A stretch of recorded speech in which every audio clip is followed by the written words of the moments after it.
The morning mist clung to the snow-laden forests of the Ardennes, like a shroud of deception. On December 15, 1944, Private Tommy Richardson of the 106th Infantry Division pulled his wool coat tighter. Against the bitter cold, his breath forming crystalline clouds in the sub-zero air, the American line stretched thin across what military commanders had dubbed the Ghost Front, a supposedly quiet sector where green troops could gain experience without facing serious combat. Richardson had been writing a letter to his sweetheart back in Ohio when Sergeant Mike O'Malley approached, his face grim beneath the frost that had formed on his eyebrows. "Something's not right out there, Tommy," O'Malley whispered, gesturing toward the dark tree line beyond their foxholes. "Jerry's been too quiet. Even the birds have stopped singing." The 106th had only arrived in Belgium 3 days earlier, relieving the battle-hardened 2nd Infantry Division. Most of the men were fresh-faced recruits who had never seen combat, thrust into positions along an 85-mile front that should have been defended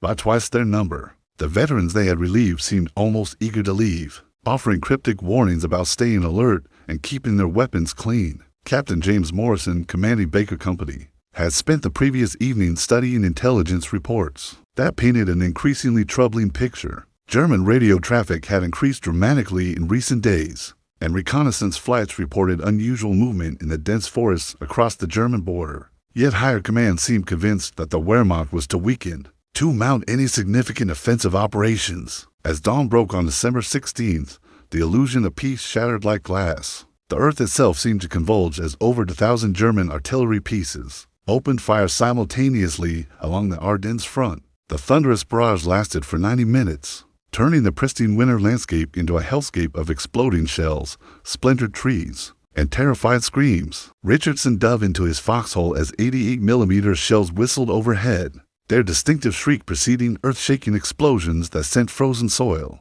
and metal fragments flying through the air. The carefully constructed American defensive positions, hastily prepared over just 3 days, began to crumble under the relentless pounding. Through the smoke and chaos, ghostly figures began emerging from the forest.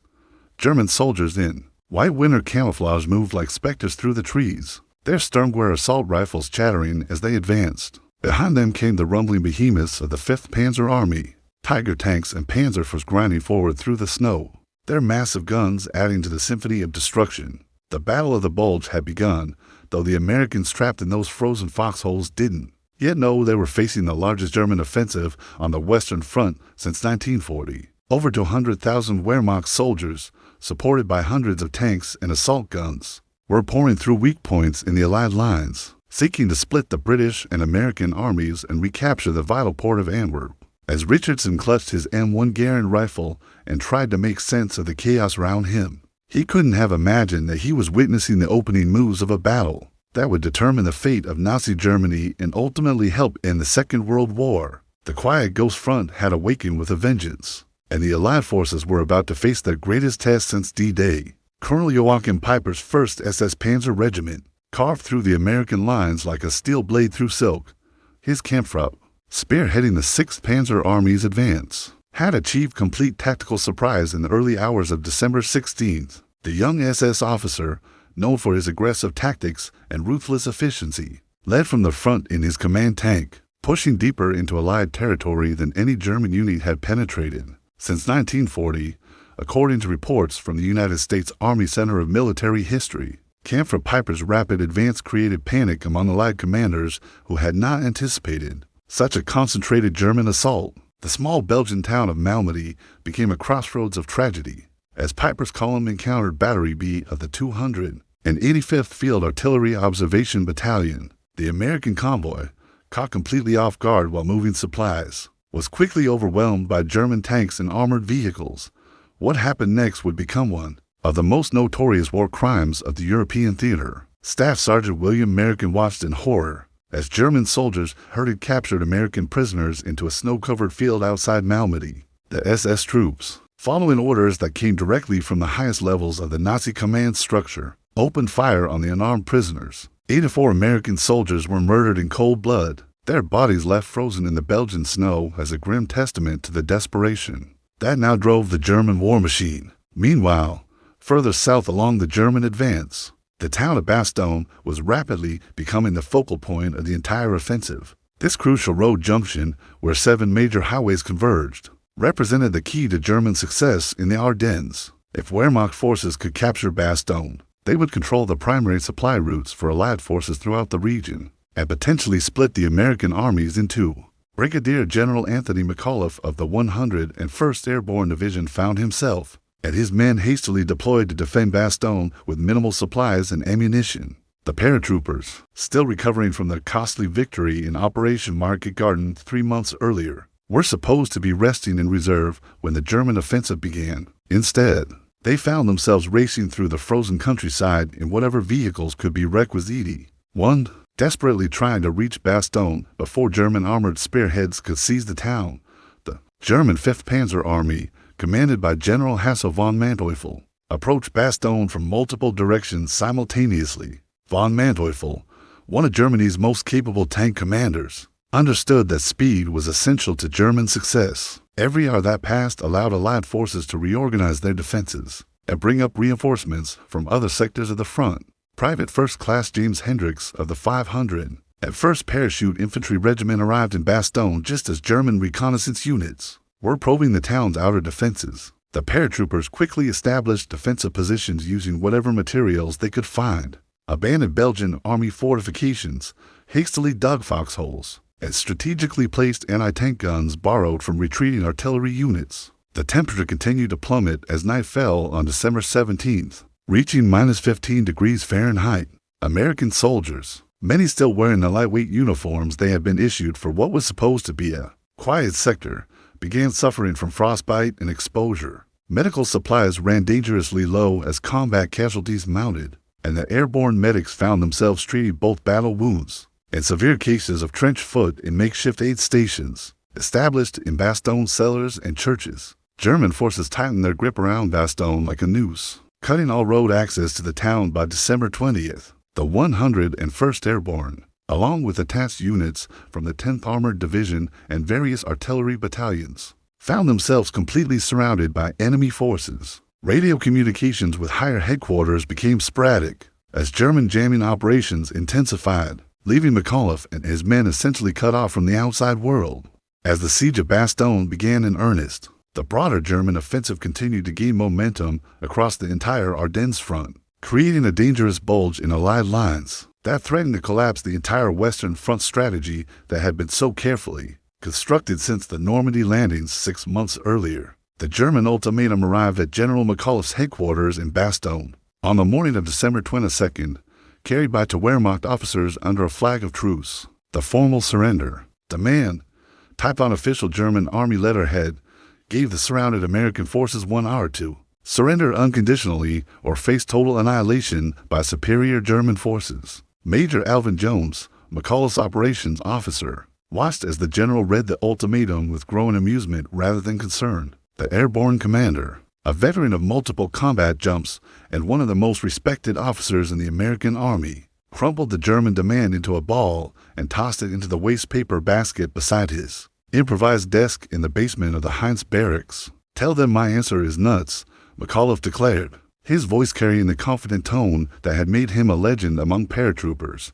The response, destined to become one of the most famous quotes of the Second World War, perfectly captured the defiant spirit of the surrounded American forces who refused to consider surrender despite being outnumbered 3-1. Technical Sergeant Paul Clifton of the 502nd Parachute Infantry Regiment had been holding the same foxhole for 5 days, sharing the cramped position with 3 other paratroopers. As German shells rained down continuously, the men had learned to identify different types of incoming artillery by sound alone. The whistle of 105mm howitzers, the distinctive scream of Nebelwerfer rocket launchers, and the earth-shaking impact of 150mm guns that could collapse an entire building with a single direct hit. Food supplies in Bastogne had dwindled to critical levels by December 23rd. The paratroopers were subsisting on emergency K-rations supplemented by whatever they could scavenge from abandoned Belgian homes and farms. Water had to be melted from snow collected under cover of darkness as German snipers controlled most of the open ground around the town's perimeter. Captain Robert Evans of the 10th Armored Division's Combat Command coordinated the defense of Bastogne's southern approaches, where German forces had concentrated their heaviest attacks. His Sherman tanks, positioned in carefully concealed firing positions among the town's outlying buildings. Engaged German Panzer IVs and Sturmgewehr-equipped infantry in desperate close quarters, combat that often lasted for hours. Contemporary accounts from the division's official war diary describe the intensity of fighting around Bastogne as exceeding anything experienced by American forces since the Normandy breakout in July. The weather conditions continued to deteriorate, with thick cloud cover preventing any possibility of air resupply or close air support missions. The paratroopers, trained to operate independently behind enemy lines, adapted to their siege conditions with characteristic resourcefulness. Medical corpsmen established aid stations in the town's Catholic church, treating wounded men by candlelight while German shells exploded outside. Lieutenant Colonel Steve Chapuis commanded the 500 and 2nd Parachute Infantry Regiment's defense of Bastogne's northeastern sector, where German forces had achieved several temporary breakthroughs before being repulsed by determined counterattacks. His men, many of them veterans of the D-Day landings and Operation Market Garden, fought with the desperate intensity of soldiers who understood that surrender would mean death or lengthy imprisonment in German POW camps. Ammunition shortages became critical by Christmas Eve, with artillery batteries limited to firing only at confirmed German tank formations or major infantry assaults. Individual paratroopers were reduced to 10 rounds per rifle, forcing them to make every shot count as German forces probed constantly for weak points in the American defensive perimeter. The German attacks intensified during the pre-dawn hours of December 25th, with 3 full Wehrmacht divisions launching coordinated assaults against different sectors of Bastogne's defenses. Simultaneously, the Christmas Day offensive represented Germany's last serious attempt to capture the town before Allied reinforcements could break through the encirclement. Private Eugene Jackson of the 500 and 1st Parachute Infantry Regiment spent Christmas morning firing his Browning automatic rifle at advancing German infantry, the muzzle flash illuminating snow-covered corpses that had been accumulating in no man's land for over a week. The young paratrooper from Alabama had volunteered for airborne training to avoid the monotony of regular infantry service, never imagining he would spend Christmas 1944 fighting for his life in a frozen Belgian town most Americans had never heard of. General George S. Patton Jr. stood before a massive operations map in his 3rd Army headquarters in Nancy, France, studying the German breakthrough with the focused intensity that had made him America's most aggressive field commander. The flamboyant general, known for his ivory-handled pistols and profane vocabulary, was already formulating plans to wheel his entire army northward from its positions in Lorraine to strike the southern flank of the German offensive. "Gentlemen, we're going to disrupt our entire attack schedule and march north to hit Jerry where he least expects it," Patton announced to his assembled staff officers on December 19th. The audacious plan would require the 3rd Army to pivot 90 degrees, march over 100 miles through winter conditions, and launch a coordinated assault within 72 hours, a logistical feat that most military experts considered impossible. Colonel Oscar Koch, Patton's intelligence officer, had been tracking German troop movements for weeks before the Ardennes offensive began. His detailed reports, largely ignored by higher command, had predicted almost exactly where and when the Wehrmacht would strike. Now Koch found himself coordinating with ultra-intelligence intercepts to provide Patton with real-time information about German dispositions around Bastogne. The 4th Armored Division, spearheading Patton's relief force, began its advance toward Bastogne on December 22nd, under the command of Major General Hugh Gaffey. The division's combat command A, led by Lieutenant Colonel Creighton Abrams, pushed through fierce German resistance along the Arlon-Bastogne highway, fighting a series of running battles against Wehrmacht units determined to maintain their siege of the surrounded American garrison. According to official 3rd Army records maintained by the National Archives, Patton's forces covered more ground in worse weather conditions than any comparable military unit in modern warfare history. Tank Commander Sergeant Robert Wilson of the 8th Tank Battalion found himself leading a column of Sherman tanks through deep snow drifts and over icy roads that claimed almost as many vehicles as German anti-tank guns. The advance toward Bastogne became a race against time,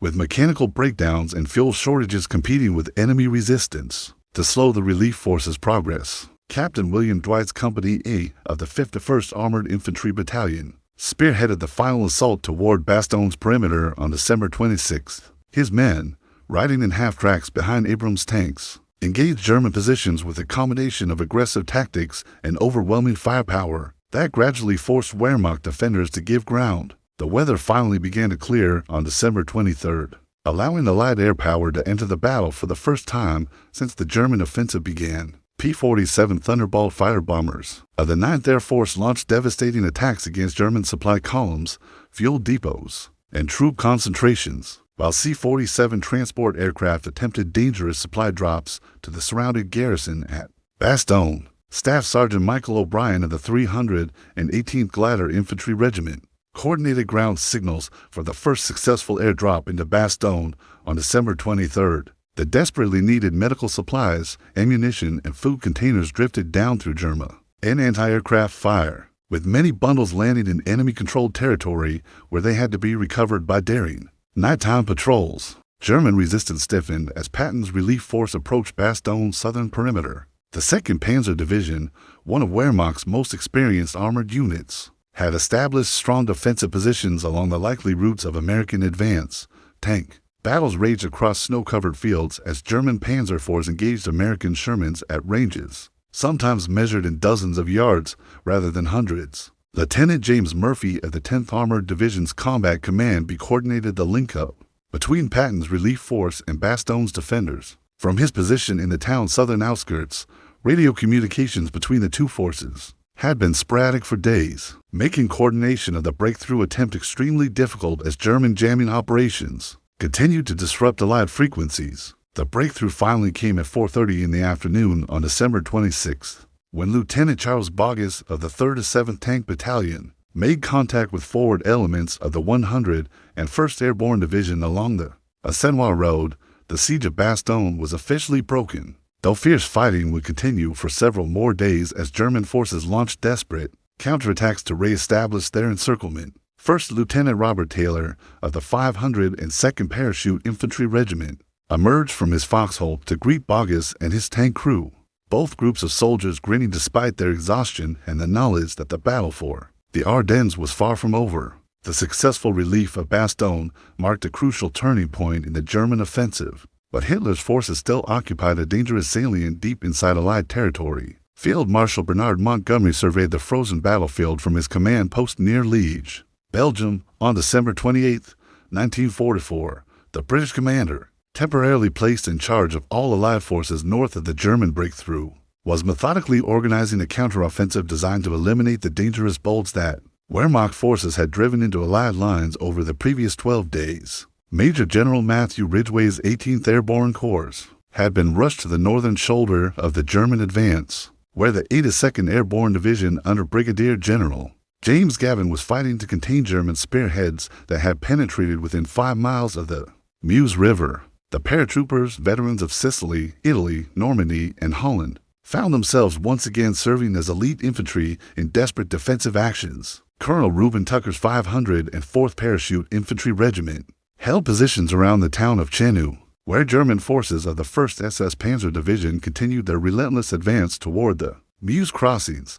Tucker's men had established defensive positions in the rubble of destroyed buildings, fighting from cellar to cellar against SS troops who showed no mercy to captured American paratroopers. The German advance finally stalled on December 24th when Kampfer Piper, the spearhead of the entire offensive, ran out of fuel just 3 miles short of the Meuse River near the village of Stoumont.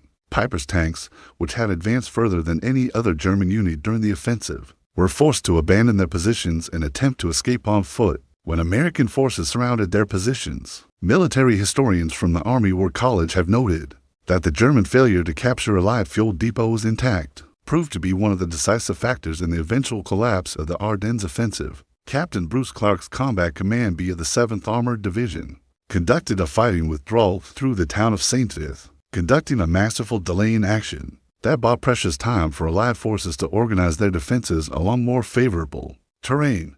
Clark's tankers and armored infantry fought a series of running battles through the town's narrow streets before finally evacuating their positions on December 21st. Weather conditions began to improve significantly on December 24th, allowing Allied air power to enter the battle with devastating effect. The 9th Air Force launched over 1,000 sorties on Christmas Day alone, attacking German supply columns, fuel depots, and troop concentrations with P-38 Lightning and P-51 Mustang fighter bombers that had been grounded by bad weather for over a week. Lieutenant Colonel Ben Vandervoort's 2nd Battalion, 505th Parachute Infantry Regiment, spearheaded the American counterattack toward Trois Ponts on December 28th. The paratroopers advanced through deep snow against determined German resistance, fighting for every building and road junction as Wehrmacht forces conducted a series of skillful, delaying actions designed to allow their main forces to withdraw to more defensible positions. Tank battles raged across the snow-covered Ardennes countryside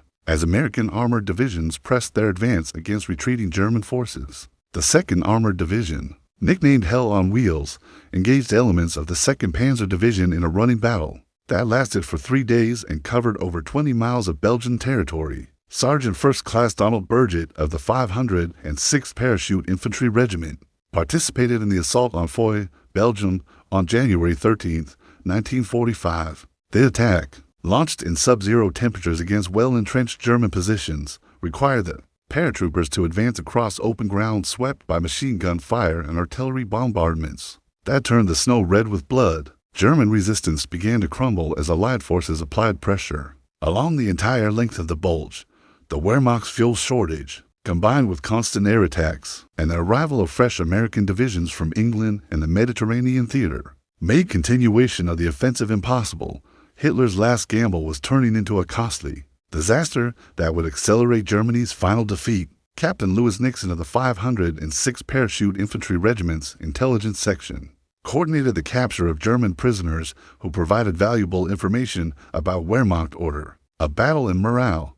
The interrogations revealed that many German units were at less than 50% strength and that desertion rates were climbing rapidly as soldiers realized the war was lost. The final German withdrawal from the Ardennes began on January 8, 1945, as Wehrmacht commanders realized they could no longer maintain their exposed positions. The retreat quickly turned into a rout as Allied forces pressed their advantage, capturing thousands of prisoners and hundreds of abandoned vehicles that the Germans could no longer fuel or maintain. General Omar Bradley coordinated the massive Allied counteroffensive from his 12th Army Group headquarters in Luxembourg City, orchestrating the movements of over 500,000 American troops as they prepared to eliminate the German salient once and for all. The soft-spoken commander, known for his methodical approach to warfare, planned a series of coordinated attacks designed to trap remaining German forces west of the Rhine River. Colonel Samuel Hogan's Task Force Hogan, part of the 3rd Armored Division, spearheaded the drive toward Houffalize, Belgium, in the first week of January 1945. The Armored Task Force fought through a series of German defensive positions, each one carefully prepared to inflict maximum casualties on attacking American forces while allowing Wehrmacht units time to withdraw toward the German border. The 1st Infantry Division, the famous Big Red One, launched its assault toward St. Vith on January 15th, advancing through terrain that had been heavily fortified by German engineers. During their month-long occupation, Captain Robert Dawson's company fought building by building through the rubble-strewn streets, encountering determined resistance from Wehrmacht rearguard units equipped with Panzerfaust, anti-tank weapons, and MG-40 machine guns. Contemporary battlefield reports filed by war correspondent Ernie Pyle described the fighting in the Ardennes as some of the most vicious combat he had witnessed. During 3 years of covering the European War, Lieutenant General Courtney Hodges' 1st Army coordinated its advance with Patton's 3rd Army in a complex pincer movement designed to cut off German forces still operating inside the Bulge. The 2 American armies, advancing from opposite directions, faced increasingly desperate German resistance as Wehrmacht commanders realized their escape routes were rapidly disappearing. The German withdrawal accelerated rapidly after January 20th, as Allied forces threatened to encircle the remaining Wehrmacht units still operating west of the Aar River. The retreat became increasingly chaotic as German supply lines collapsed under constant air attack, leaving many units without fuel, ammunition, or food supplies necessary to conduct an organized withdrawal. Staff Sergeant William Garnier of the 506th Parachute Infantry Regiment was severely wounded during the assault on Foy when a German mortar shell exploded near his position, requiring the amputation of his right leg. The veteran paratrooper, who had participated in every major airborne operation since D-Day, was evacuated to a field hospital in Bastogne, where he spent several weeks recovering from his wounds. Tank Commander Lieutenant Colonel Creighton Abrams pushed his 4th Armored Division Task Force toward Houffalize in a race to link up with elements of the 1st Army advancing from the north. The junction of the two American spearheads would effectively cut the German escape route and trap thousands of Wehrmacht soldiers still fighting in the shrinking pocket. German forces attempted several desperate counterattacks designed to keep their escape routes open, but these efforts were quickly crushed by overwhelming Allied superiority in tanks, artillery, and close air support. The Luftwaffe, reduced to fewer than 100 operational aircraft in the entire Western theater, could provide no meaningful support to ground forces facing constant attack from Allied fighter bombers. The link-up between American forces occurred on January 25th near Hofelize, effectively sealing the fate of German units still trapped inside the shrinking pocket. Thousands of Wehrmacht soldiers surrendered rather than attempt to break through increasingly tight Allied lines, while others tried to escape individually through the frozen forests of the Ardennes. Captain Ronald Spears of the 506th Parachute Infantry Regiment participated in the final clearing operations around Haguenau, France. In late January, as Allied forces pursued retreating German units toward the Rhine River, the paratroopers encountered sporadic resistance from Wehrmacht rear guards, but most German units were more concerned with reaching the safety of prepared positions along the West Wall fortifications. Private First Class Webster of Easy Company described the final phase of the Ardennes campaign as a pursuit rather than a battle, with American forces advancing rapidly through abandoned German positions littered with destroyed vehicles, discarded equipment, and frozen corpses. The Wehrmacht's vaunted discipline had finally broken under the strain of constant defeat and mounting casualties that could no longer be replaced. The Battle of the Bulge officially ended on January 28, 1945, when the last German forces withdrew across the Our River into the defensive positions of the Siegfried Line. The Wehrmacht had suffered approximately 100,000 casualties during the 6-week campaign, losses that could not be replaced as Germany's manpower reserves reached the breaking point. Major General Maxwell Taylor, commanding the 101st Airborne Division, reviewed casualty reports that showed his paratroopers had suffered over 3,000 casualties. During the siege of Bastogne and subsequent operations, the division's heroic stand had cost dearly in blood, but their successful defense had prevented German forces from achieving their strategic objectives. In the Ardennes, Colonel Robert Sink's 506th Parachute Infantry Regiment conducted the final patrol across the Our River on February 1st, officially ending American combat operations in the Ardennes sector.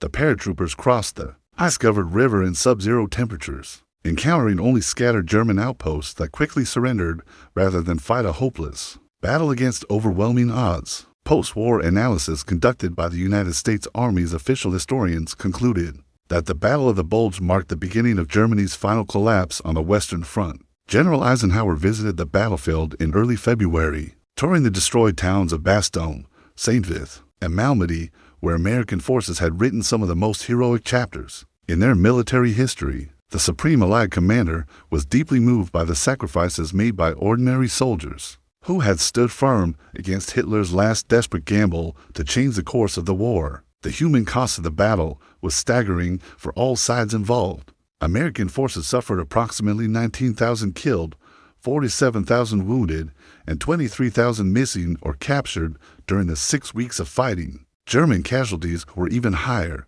with estimates ranging from 80,000 to 100,000 total losses that the Wehrmacht could not afford as the Third Reich entered its final death throes. Technical Sergeant Frank Bricconi of the 506th Parachute Infantry Regiment returned to England for rest and refitting in February, along with the surviving members of Easy Company, who had fought through some of the most intense combat of the entire European war. Many of the paratroopers bore physical and psychological scars that would remain with them for the rest of their lives. The strategic consequences of Germany's defeat in the Ardennes were immediately apparent to military observers on both sides. Hitler had gambled his last strategic reserves on an offensive that not only failed to achieve its objectives, but also accelerated the collapse of German defenses throughout Western Europe. The Wehrmacht units destroyed in the Ardennes could not be reconstituted as Allied armies prepared for their final advance into the German heartland. Colonel James Earl Rudder, who had led the Rangers at Point du Hoc on D-Day,